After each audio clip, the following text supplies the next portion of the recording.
जय श्री राम दोस्तों। मैं कल्याण भगत स्वागत करता हूं आपका अम्बे कल्याण चैनल पर। दोस्तों, आज की वीडियो में मैं आपको बताऊंगा कि आप स्वयं कैसे पहचान सकते हैं कि आपकी पूजा पाठ कोई प्रेत यानी नकारात्मक शक्ति ग्रहण कर रही है या फिर कोई देवी देवता ग्रहण कर रहे हैं। दोस्तों, ये बहुत महत्वपूर्ण विषय है क्योंकि बहुत से हमारे प्रेमी मित्रों को पता ही नहीं होता कि उनके घर में कोई नकारात्मक शक्ति का वास है और इसके बावजूद वो कई सालों से पूजा पाठ भी कर रहे हैं। और उनका कई बार ये प्रश्न होता है कि गुरुजी, हम जो पूजा पाठ कर रहे हैं क्या हमें उस पूजा पाठ का फल मिल रहा है? क्या हम सही दिशा में पूजा पाठ कर रहे हैं? कहीं ऐसा तो नहीं कि हमारी पूजा पाठ को कोई अन्य शक्ति ग्रहण कर रही है? गुरुजी, हमें कुछ भी समझ नहीं आता कि हम कैसे पहचानें कि हमारी पूजा पाठ को कोई प्रेत या कोई नकारात्मक शक्ति ग्रहण कर रही है या देवी देवता ग्रहण कर रहे हैं। तो दोस्तों, आज की वीडियो में मैं आपको बताऊंगा कि जब देवी देवता आपकी पूजा पाठ को ग्रहण करते हैं तो उसके क्या संकेत होते हैं, और नकारात्मक शक्तियां जब आपकी पूजा पाठ को ग्रहण करती है तो उनके क्या संकेत होते हैं, और कैसे ये आपके घर में परेशानियां उत्पन्न करते हैं। दोस्तों, इन संकेतों के माध्यम से आप स्वयं जान सकते हैं कि आपकी पूजा पाठ देवता ले रहे हैं या कोई नकारात्मक शक्तियां ले रही है। तो वीडियो को ध्यान से सुनना ताकि हर एक चीज बारीकी से आपको समझ में आ सके। देखिए दोस्तों, जब भी आप पूजा पाठ करते हैं तो सबका एक ही प्रश्न होता है कि गुरुजी, हमें अनुभव नहीं होते, हमें देवी देवता के दर्शन होने लगे, हमें स्वप्न के माध्यम से देवी शक्तियों के दर्शन होने लगे, हमें अनुभव होने लगे और हम जो भी बोले वो सत्य होने लगे। दोस्तों, इस प्रकार की चीजें हर व्यक्ति चाहता है, पर आपको चाहते हुए भी इस प्रकार के अनुभव नहीं हो पाए। कई बार हमारे कई मित्र हैं जो हमसे कहते हैं, गुरुजी, हम 5 साल से पूजा पाठ कर रहे हैं, 7 साल से पूजा पाठ कर रहे हैं, पर हमें किसी भी प्रकार का कोई अनुभव नहीं होता। तो दोस्तों, इसका सबसे बड़ा कारण है कि आपकी जो पूजा पाठ है उसको नेगेटिव शक्ति यानी नकारात्मक शक्ति ग्रहण करती है।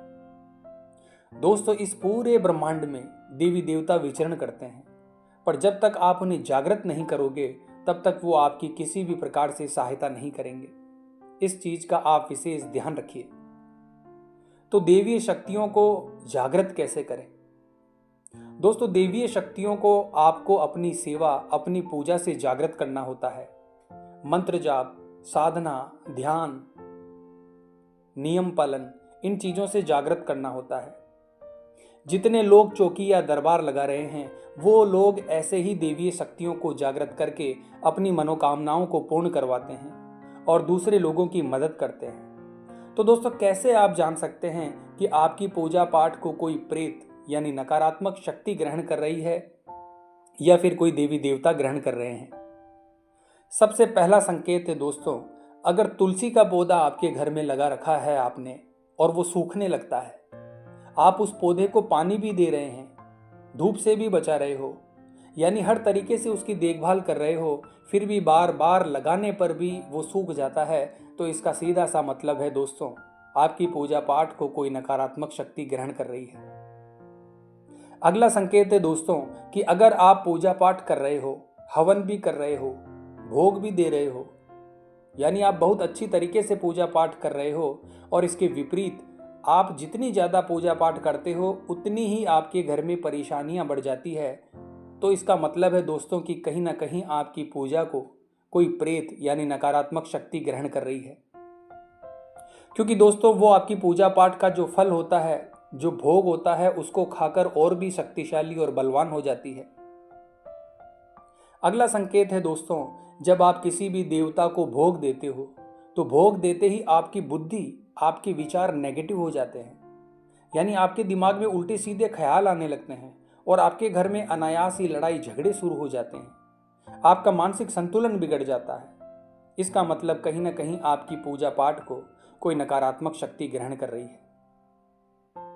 अगला संकेत है दोस्तों, अगर आपको अपने घर में दुर्गंध आती है और आपको जगह जगह बाल बिखरे हुए दिखाई देते हैं, या गंदगी बहुत ज़्यादा मिलती है तो इसका मतलब कहीं ना कहीं आपके घर में कोई प्रेत है। इसके अलावा दोस्तों, आप साधना करते वक्त या किसी पर्व पर या किसी नवरात्रि पर आप अखंड दीपक जलाते हो और वो अखंड दीपक बुझ रहा है। दीपक के बुझने के बाद आप उस दीपक को फिर से प्रज्वलित करते हो और वो फिर से बुझ जाता है। ना पंखे की हवा है ना बाहर की हवा है, फिर भी दीपक बार बार बुझ जाता है, तो ये भी आपके घर में नकारात्मक शक्ति होने का ही एक संकेत है। इसके अलावा दोस्तों, आप कोई व्रत करते हो, आप कोई संकल्प लेते हो और वो खंडित हो जाता है, या आपका ब्रह्मचर्य खंडित हो जाएगा, जिससे आपकी साधना भी खंडित हो जाएगी और आपके मन में हीन भावना आने लगेगी और आपको ऐसा लगेगा कि देवता हमसे नाराज हो चुके हैं। तो दोस्तों, इस प्रकार के विचार आपके मन में आने लगेंगे तो इसका सीधा सा मतलब है दोस्तों कि कहीं ना कहीं कोई नेगेटिव शक्ति, कोई नकारात्मक ऊर्जा आपके घर में वास कर रही है, आपके शरीर में वास कर रही है, जो आपकी साधना को पूरी नहीं होने देना चाहती। क्योंकि दोस्तों, जब आप साधना करते हो तो उससे आपके शरीर की और आपके घर में पॉजिटिविटी यानी सकारात्मक ऊर्जा बढ़ती है और वो सकारात्मक ऊर्जा नकारात्मक ऊर्जा पर भारी पड़ती है। यानी आपके साधना करने से नेगेटिव एनर्जी यानी नकारात्मक शक्ति को परेशानी होती है, इसीलिए वो नहीं चाहती कि आप किसी भी प्रकार की साधना को पूरी करो।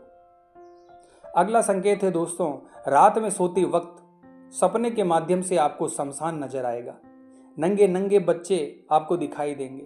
कोई बच्चा आपसे सफेद मिठाई मांग रहा है, तो इसका सीधा सा मतलब है दोस्तों कि कोई शमशान की शक्ति यानी नेगेटिव ऊर्जा आपके घर में वास कर रही है और वो आपकी पूजा पाठ को ग्रहण कर रही है।